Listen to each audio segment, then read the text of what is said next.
Arestado sa Cainta, Rizal ang isang suspect sa 4 na sunod-sunod na insidente ng pagnanakaw nitong linggo na siya ring suspect sa isang kaso ng pamamaril noong Agosto.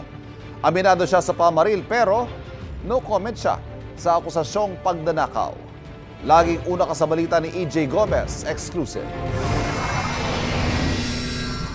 Kilala ko po siya po talaga.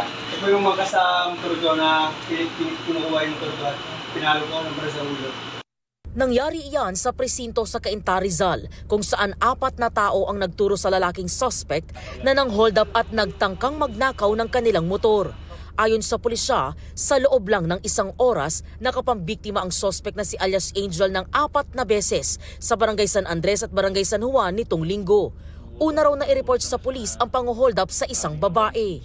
Tinutukan siya ng baril at kinuha yung kanyang bag na may lamang pera at cellphone. Ayon sa biktima, nakbayan po niya ako, tinutukan niya ako ng baril. At sabi niya, bigay ko daw yung aking bag. Hold up daw po yun. Pagkakuha ng bag ko, tumakbo po siya. Sa follow-up operation ng pulisya, naaresto ang suspect at ilang saglit lang matapos ang pag-aresto, naglutangan yung 3 lalaki na nabiktima niya na aagawan sila ng motor. Ganun ka-agresibo tong suspect na sa loob ng 1 oras, 4 yung kanyang aagawan ng motor ay 3 at isa ay hinold up. Nagtamo ng mga sugat at galos sa iba't ibang parte ng katawan ng 3 lalaking biktima matapos pumalag sa suspect sa pagnanakaw sa kanilang motor. Biglang may sumakay sa akin na lalaki sa likod ng aking motor. At sinabihan ako na akin na ang motor mo. Nung hindi ko bigay, pinalo niya ng baril ang aking ulo. At doon na nagsimula ang aming pangbubuno. Nung napansin ko, may akma siyang bubunutin sa kanyang tagiliran. Doon na po ako dalawang isip na kunin ang aking susi at tumakbo. At doon na po kami pang-abot, kaya nasugatan po at nasaktan.